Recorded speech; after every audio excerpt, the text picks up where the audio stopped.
Flat Air Fluttershy by Jinzou. Fluttershy pushed in the door to Twilight's tree home, instantly assaulted by the smell of old books. There was a gentle lighting in the main room of golden oaks, as the window perfectly caught the beautiful oranges and purples of the sunset. Inside the library were 2 ponies and a dragon. The alicorn, Twilight Sparkle, was reshelving her books for probably the 3rd time that week. The other pony, the Pegasus Rainbow Dash, was relaxing on a small army's worth of pillows, reading a daring do book. That dragon was Spike. He was doing nothing interesting, per usual. "Hey, Flutters," Rainbow Dash called from her little zone, peering over the top of her book for just a moment to recognize a new pony in the room. This caught the attention of Twilight, who had been completely engrossed in her task. She turned around and smiled. "Hi, Fluttershy. How are you?" Fluttershy smiled back. "I'm great, Twilight. I just came by to see if you have the new compendium of exotic flora book I was looking for earlier." Twilight's eyes lit up. "Oh, I had put it somewhere around here." After a brief moment of looking around, Twilight found it and levitated it over to Fluttershy, who happily grabbed it and slipped it into her saddlebags. "It's great," Twilight gasped. "It has all these interesting plants from all around the world. Why, I didn't even know about half of them." Fluttershy tittered. "I can't wait. But it can't be from around the world, Twilight. The earth is flat." For a few moments, there was a very pregnant silence, and Twilight struggled to accept what she heard was really true. Twilight's eye twitched. "Fluttershy, what did you say?" "Well, every pony knows it, Twilight. The earth is flat," Fluttershy replied. "I'm sorry, what?" Twilight replied icily, a bit more forceful than she intended. Fluttershy shrunk back instinctively. "Fluttershy, the earth is not flat.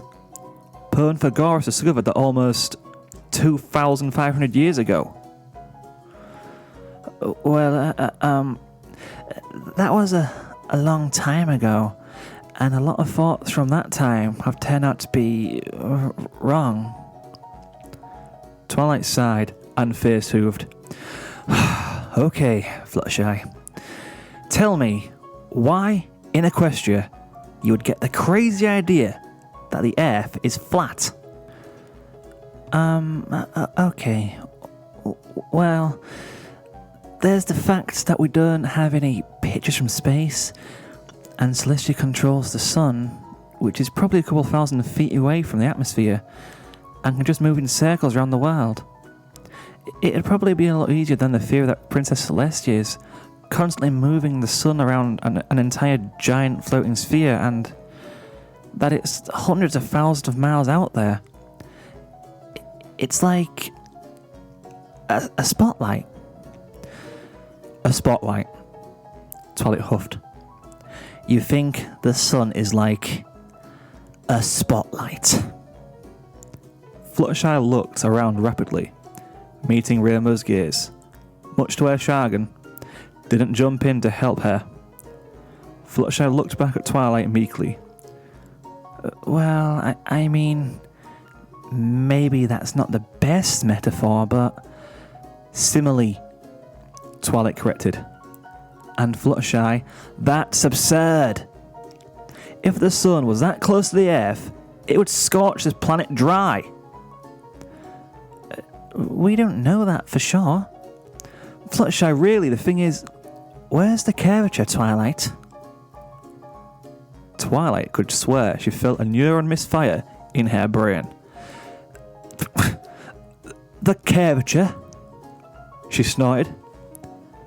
Standing a little taller, Fluttershy continued. "Yes, the curvature. When I'm flying high in the sky I don't see a curve, which should mean the Earth is flat. Plus, the Pegasus Dark Marble once took a closed bottle and flew absolutely straight for around 203 miles, and the glass level didn't change. It just stayed still the whole time. If the Earth is curved, it should lean to the side a bit, right? This time, Twilight was sure a neuron misfired in her brain. Fluttershy, do you even know how gravity works? Of course I do, Twilight. I'm not stupid. Fluttershy replied indignantly. Alright, explain this to me then. Twilight smiled. Gravity brings objects towards the centre of the Earth, right? That's like elementary school stuff. Of course. Fluttershy smiled back. Of course, Twilight quipped. And I'm assuming the centre of this flat Earth idea you have is the North Pole, right? Fluttershy simply nodded. Great. Twilight nodded. So in this case, when it rains, it should rain sideways. Yes, Twilight, but that proves nothing. Twilight grit her teeth. What do you mean, proves nothing? Well, Fluttershy tapped her chin with her hoof. The Earth is really big, so while the rain would move a bit to the side, it wouldn't go straight sideways, right? Besides, the rain does fall diagonally, so that just proves my point more. Twilight's eye twitched again. I mean, that is a decent argument, Twi. Rainbow Dash chuckled. Not helping, Rainbow, Twilight hissed. And that's because of wind currents. Alright, Fluttershy. You know how constellations move?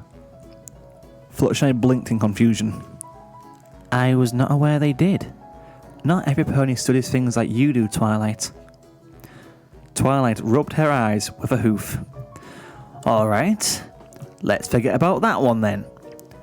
Fluttershy, if you go outside right now and fly up 50 feet, how far do you think you could see? Fluttershy paused for a moment to think about that. I'd roughly say a couple miles? Twilight grinned. Sure that she had Fluttershy now. Sounds about right to me.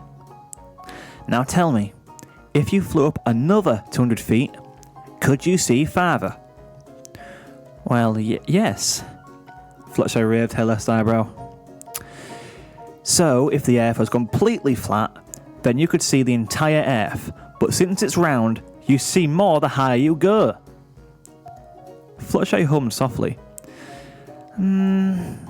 Twilight, that makes no sense. Twilight found her face stuck in frozen rictus. She genuinely had no idea how to respond to that.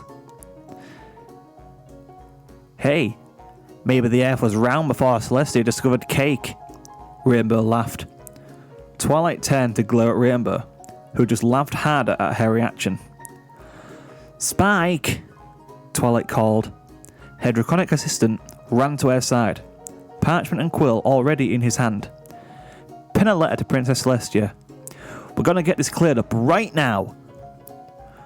Ready and waiting, Spike simpered. Dear Princess Celestia, Twilight began. Today, an obdurate friend and I got into an argument about whether or not the Earth was flat. I combated her with facts and logic, and there was then an attempt to surreptitiously fire back at them with conjecture. I feel like I would be insulted if I understood some of those words, Fluttershy whispered to Rainbow Dash.